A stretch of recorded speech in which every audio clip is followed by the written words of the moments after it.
Yan, isang mapagpalang araw muli sa atin mga ka-voltage at meron na naman po akong panibagong i-repair. Ang ipare-repair po nila sa akin ngayon ng aking customer ay isang blender. Heavy duty blender po to. Yan, ginagamit sa mga milk tea, sa mga tindahan ng milk tea. Ito po ang kaligmitan ginagamit kasi malakas na blender po to. At saka may adjustment siya. May controller, pahinaan o palakasan.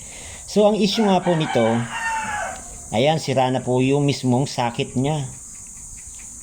Mula po dyan sa may mismong blender, sa may mismong blade niya, papunta dun sa mismong motor. Doon sa may red na yan, sa may box po na yan. Nandiyan po kasi yung motor niya, yung makina niya. So yung socket na yan, napudpud na po. Siguro ho, na ilalapag nila yung pitchel na yan, na hindi, kumbaga hindi lapat.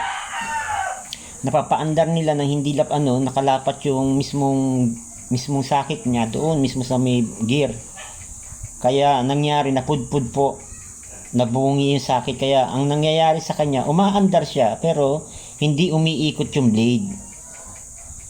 So sabi ko sa customer na dapat palitan po to yung mismong socket niya. May na-order naman po to sa sa Shopee o sa Lazada. Basta ipakita nyo lang yung sample, picturean nyo lang. Tapos, ayun, maghanap na po kayo ng katulad ng ganyan niya na socket sa blender. O i-search nyo lang naman ng blender kung ano ang tatak ng blender na yan. Yan din ang masi-search nyo sa sa Shopee or sa Lazada. Yung products na yan, malalabas yun dyan. Tapos makikita nyo na yung mga parts. So, pwede na kayong umorder doon.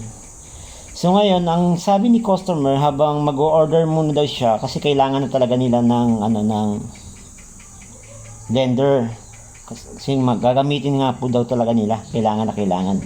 So ginawa ko na lang po niya ng ng paraan. Ginawa ko, grinder ko po yung mismong bungi na socket para lumapat lang po doon mismo sa may sa may blade para magamit niya. So nga, ganun nga po, ginawa ko lang ng paraan para magamit lang po nila ng temporary habang nag-order pa ng parts. Ayan nga, gumagana na nga po siya. Ayan, magagamit na po nila for temporary habang iniintay pa po nila yung parts na yon. So, sana po meron po kayong idea na kuha kung sa video kong ito kung paano po repair na sira po ang socket ng blender. Hindi po kalimutan paki-like and share, paki-follow ang page ko para updated po kayo sa lahat ng content or video na ipopost ko. Maraming salamat po and God bless po muli sa ating lahat.